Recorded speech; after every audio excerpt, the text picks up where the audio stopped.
This is swimming for health, and this is swimming for speed. There are three main differences you should know if your goal is to swim for health. And the irony is, if you follow this way of swimming, easy speed will come more effortlessly. At one extreme, there are those who care only about swimming fast. They train through pain, take painkillers to survive practice, and ignore every signal from their bodies. Some even use performance-enhancing drugs that might be detrimental to their health in the long run. They swim while injured, isolated, drained, all for the clock. You wouldn't know it from watching the Olympics, but some of these swimmers are miserable. Next to them, however, in the same pool are others who are alive, pursuing excellence, yes, but also joy, balance, and purpose. Both move fast, but one is healthy and the other is hollow. At the other extreme, there are those swimmers who move slowly. Some are slow because they are learning, growing stronger, fitter, and happier every week. Others move just as slow, but for different reasons. They drift without goals, unmotivated, sometimes trapped in addictions or apathy. Speed, in other words, tells you nothing. More speed doesn't mean unhealthy. Slower swimming doesn't mean healthy either. If your goal is to use swimming to become a healthier human being, to be more alive, more resilient, more peaceful, you need to understand three things: healthy volume and intensity. Our newest elite swim team members, Sofia and Fernanda, are training to qualify for Los Angeles 2028. They swim 7 or 8 times a week, 2 hours each session. That's 16 hours in the water, plus 4 hours of dryland workout. 20 hours a week of disciplined, structured effort. My goal is different. I want to break a world record at the age of 90. So I swim just 2 hours a week with 3 hours of dryland training. For both of them, and for me, these are healthy volumes for our goals. The three of us have swum much more in the past, but we've optimized our sessions to fit our current life phase. Healthy training volume evolves as our goals and circumstances change. What's healthy at 20 isn't the same as at 40 or at 60. Qualifying for Olympics might sound unhealthy, and for most people, it would be, but not for everyone. Some people need the next mountain, the next challenge to stay alive. Their health depends not on comfort, but on the struggle with meaning. Sofia and Fernanda are story chasers.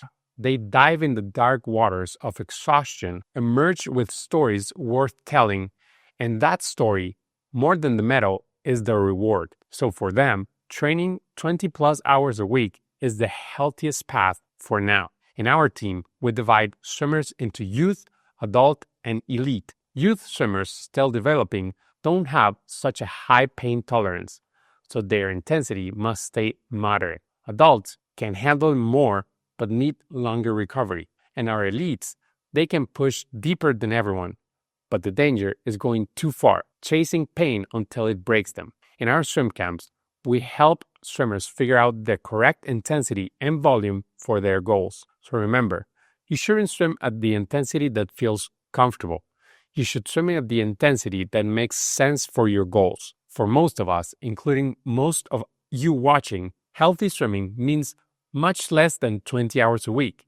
It might mean 2 or 3 swims per week, 1 or 2 harder sessions, and consistent dryland training. In our video, What It Feels Like to Swim, I mentioned that healthy sessions often flows like this: easy at the start, hard in the middle, and easy at the end. That's a good rule of thumb. But here's the real question. How do you know if you're swimming too much or too little? Recovery. Should you swim at 5 a.m. if you went to bed at midnight? Probably not. It might cause more harm than good. Should you swim if your shoulders still ache from your last session? Maybe, if it's the last swim of the week and the pain is just soreness. But if it's been nagging you for more than 4 weeks, something needs to change. Should you swim if you haven't eaten in 24 hours? It's not recommended. If you're a triathlete who already swims efficiently, should you swim 5 times a week? It depends. Many triathletes actually improve by swimming less and focusing more on cycling and running. Over the years, I've learned this. The human body is capable of astonishing things if, and only if, it recovers properly. 200 years ago, I wouldn't need to explain recovery to anyone. Life itself had rest built into it. Today, recovery is one of the hardest disciplines to master. When I was a young swimmer, I didn't know professional athletes slept 9 to 12 hours per night. I didn't know they swam slowly, walked, or biked lightly to heal faster. My idea of recovery? Icing my shoulders, stretching for 5 seconds, and playing Game Boy. Training hasn't changed that much, but recovery over the past 50 years has evolved tremendously. It's no longer about rest, it's about rebuilding. And while most of us don't need 10 hours of sleep or massage therapists, we can still learn from them. Recovery matters just as much as the workout. Here's what professionals do to recover that most of us don't. Recovery can be divided into 3 parts. Nutrition, eating enough protein, carbs, fiber, and whole foods. Second, blood flow. Our tissues heal when nutrients are delivered effectively through the blood. To pump blood better, we need movement. We might not have to stretch for hours, but we can stand up and walk for a minute every 30. Rest, not just sleep. Even 5 or 10 minutes of doing nothing productive can help. No screens, no phones, just step outside, look at a tree, and breathe. If you're injured, your number one priority is rehab and prevention. So how do you know if you're swimming too much or too little?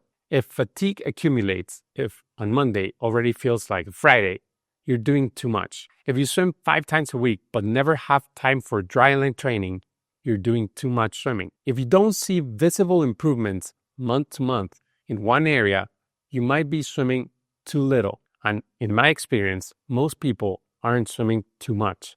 They're swimming too little, not because of time, but because of loneliness. And that's our third point. I'm an introvert by nature. I love swimming alone. I think more clearly in silence. As a child, I used to daydream about living alone on an island. Castaway felt like a happy Christmas movie to me, but I'm also lazy by nature. When I swim alone, I sometimes stop 1 lap too early. When I swim with someone, anyone, I go beyond what I thought was possible. It doesn't matter whether I'm faster or slower than the person next to me. Both situations make me better. They keep me accountable, humble, and alive. Even just the few sessions I've done with Sofia and Fernanda have helped me train 3 times better than before. So I'm curious, do you swim alone or with a group? And whichever it is, do you find health in it? Swimming for health isn't about laps or times.